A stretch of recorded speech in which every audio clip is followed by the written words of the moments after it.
Are you being faux-ductive? You might be like, Amanda, what the heck is that word? Well, it was born at this year's retreat. And inside this week's episode, I am breaking it down so that you don't fall into the faux-ductivity trap that many hobby coaches do. Welcome to this week's episode of the Best Damn Coach podcast, where I'm going to be giving you a word to add to your vocabulary that was literally invented at the retreat this year that I think will resonate with so many of you. We just wrapped up the retreat at the time that I am recording this, and it has to be honestly one of the top 3 retreats I've ever hosted. I think we've hosted 13 now over the years. And I think it was a combination of reasons. It was the women that were in the room first off. They brought so much intentionality. They brought energy. They had carved out space for this. They really did a great job of disconnecting from home to focus. We had people from all over the US. We even had an amazing client fly in from the UK. It was just a really great group of women, which always is awesome when you can curate that kind of space and room. But also sharing with them, they were vulnerable and raw and real. And we were talking about a topic that I have found to be a struggle point, and that is visibility. And not only were we looking at the external action, right? The act of getting more eyeballs on your business. When we start to do that, when we've never done that before in our business, it inevitably brings up like the inner stuff, the fear of judgment, the afraid to outgrow spaces you've been in, the idea of getting it wrong, people thinking you don't know your stuff, all the things that I'm sure many of you have experienced. I know I have in my journey that had stopped me from initially posting on social or going live or speaking some of the truths that I do. It was one of the instigators of starting a podcast because this is really one of the places I feel like I can be unfiltered. My voice, when I speak, I guess I can be unfiltered. When I type, I tend to filter myself. Maybe you have that or you have the opposite. That's why when I record episodes, I really don't come in with too much of an outline because then I feel I'll be too scripted and generic, and that's definitely not what I want to be. And so I had strategically designed this content to unpack through the retreat the practical side of getting more eyeballs on your business, but also the personal growth side. So huge shout out to my friend Tracy O'Malley, who came in and really helped us look at how we operate our motivation in being seen and what our default is when we want to hide from things and how to step into that. And she gave a great session on the courage to be seen. Shout out to Shaylin, who did all the videography for me throughout the weekend, that also helped us have more courage to be seen on camera and gave like super practical tips, but also like the vulnerability piece of how to speak on camera and be in front of a camera to feel more confident in being seen. Shout out to my friend Mel, who did an amazing yoga session. Shout out to Desert Paddleboards, who had an evening float session for us. The combination of the way things worked through the days was just super amazing. And fast forward to the last morning, we came together, and one of the last things I do is really take, okay, what did we learn in the retreat container and how are we going to go out and deliver it? Like, how are we going to take action? And one of our amazing attendees said, Amanda, what you've really helped me see here is hiding behind the veil of growing a business.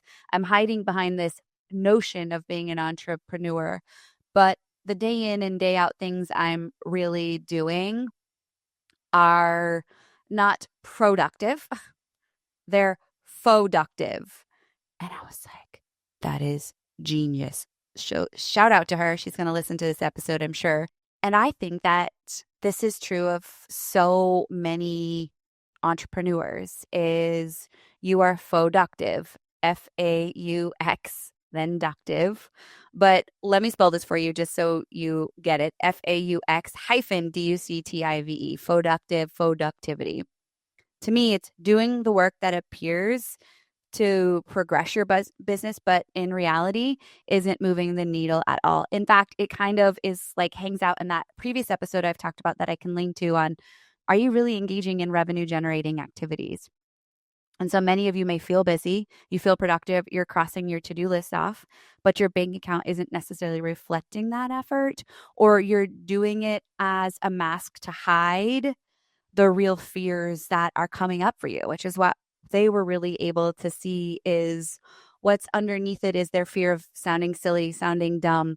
Several of my girls at the retreat have PhDs or were lawyers, professionals, corporate. Like they had this like extensive background, and now transitioning into a space where they're new, that feels scary, right? And so as we head into the final quarter of 2025, I felt like this would be such a prime episode. We're in the final quarter to start thinking about 2026 for you. And it's a perfect time to audit where you're spending your energy and really ask yourself, am I being productive or am I being productive? And it's a really fun play on words. So I want to talk about some of the common faux-ductivity traps that I'm seeing right now. Number one is the perfect branding, like black hole. This isn't just for people just new to business. This is also for seasoned veterans. And I think what this looks like is thinking that just elevating the brand is going to be the end all to be all to like bringing in more clients. I think there's a certain energetic shift that happens when you say, I'm going to take myself seriously. But redesigning your logo for a third time, or spending hours on a perfect font or new palette colors, or redesigning your website because you're pointing arrows to that is a trap for faux-ductivity. Your ideal clients really don't care about your brand colors. Yes, there's this total package, and maybe some branding people want to throw stuff at me, but I just see this being a constant black hole of reinvention for people that isn't really the thing that's not working in your business or that you're hiding from specifically. I'm kind of like, what's underneath it? Like, what do you think the rebranding is going to do? Here's another faux-ductivity trap: the content creation treadmill.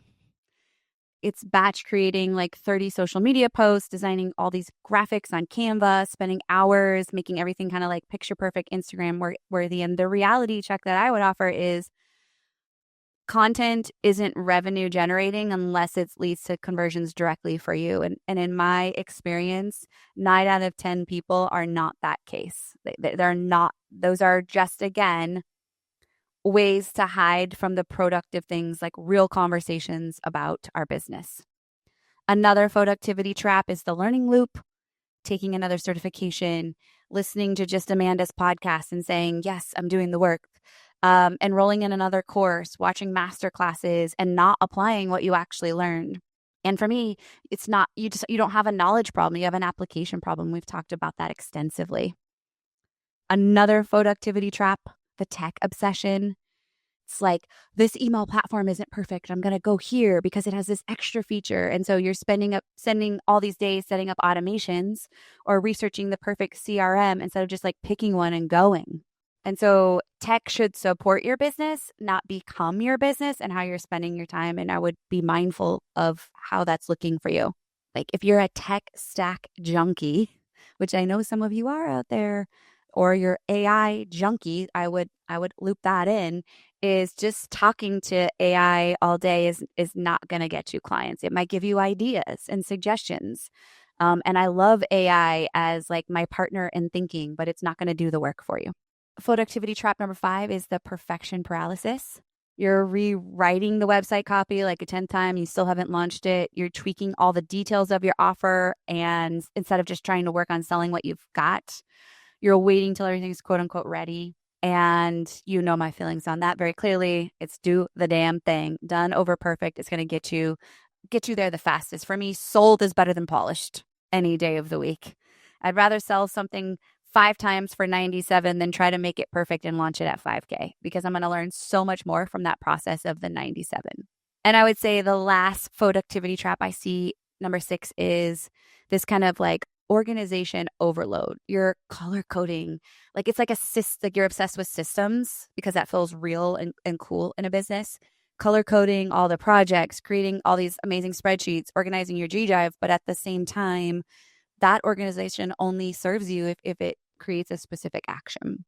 And so I think the question is, but why do we do this? Why do we choose faux-ductive or being like living in faux-ductivity states? And what I think is that because you guys are brilliant, you're smart, you're educated, you know the thing, is that it's almost like this very sophisticated form of hiding. So when you're perfecting your website, like you're not risking rejection, right? It's very safe. When you're redesigning your logo, you're not facing potential judgment because people are going to be like, oh, that's cool. When you're taking another course, you're not evaluating like yourself into a new level of where you might, or forcing yourself into a new level of where you might fail. And again, the struggle with always living in productivity is that it is centered around this comfort zone. And there's this safety in productivity. It feels safer to be behind the scenes, perfecting, preparing, and in this constant state of getting ready. And I just want to ask you this hard truth of yourself right now is when you look at the progression of your business, some of you listening are fresh in, some of you have been doing this for years. I want you to look back for a quick second a year ago and ask yourself, am I in the same place that I was a year ago when it comes to the growth of my business and the productivity of my business? Because my hope in recording this episode is if you're looking back and you're saying, man, yeah, or maybe you're just saying, no, I don't want to be there a year from now, then this very episode and the one I've previously linked or talked about, revenue generating activities, should be the thing you study and understand and seek to shift. Because the coaches that are successful, that are creating profit and they're getting clients, have recognized the productivity they're engaging in and are shifting to assure that they're spending time and the things that generate the income that they really desire. And I think the way you test this is, in general, when you're engaging in a productive, needle-moving space, it does feel a little uncomfortable. It requires vulnerability. It might mean failure. And in order to be successful, I think you have to just understand that this is a new steady state. This is your level that exists inside entrepreneurship. And it's not alarming. It's kind of like with my kids. They are athletes. And so once they realize there's like this perpetual state of maybe body fatigue and soreness that comes with being an athlete, then that's their new steady state. You get to accept it as acceptance, like, okay, I'm good with that. Or you get to say, I don't want that. And so for me, I recognize that. And now it excites me. I'm like, oh, yes, like this is where I should absolutely be spending my time, is understanding that. And I guarantee when you can recognize that, you'll start to see the needle move in the areas that make the most sense for you to be spending your time in your business. I think another great way to ask yourself this is like, okay, if I engage in this activity, let's just say it's reaching out to 5 leads a day. Maybe that's 5 people that downloaded something from your email list, 5 people you had conversations with, 5 people that commented on your content, 5 people that were new followers, or maybe it's 1 from each of those buckets. Like, what if you just said, this thing kind of scares me. It's real uncomfortable to have these conversations, but what if I do it for 30 days? It's kind of like your bank account test. What if I do it for 30 days?